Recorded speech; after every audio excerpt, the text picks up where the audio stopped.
Okay, I'll just show you how to pair a mobile to the Bluetooth audio system in this 2016 Audi A4. First thing we do is make sure Bluetooth is on, and then we're watching out at the bottom. It's already come up, Audi MMI. So if I click on there, we'll see what happens, if it brings anything up on the screen.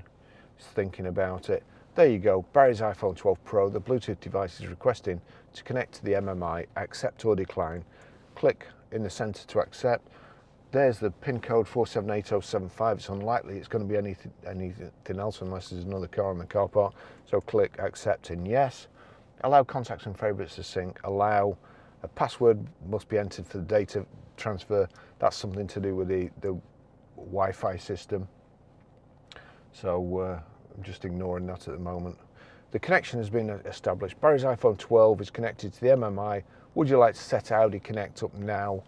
I think that's the app. And let's just see, Audi MMI there connected. That's the other car I'm using at the moment. So I'm going to say no to would you like to set up connected.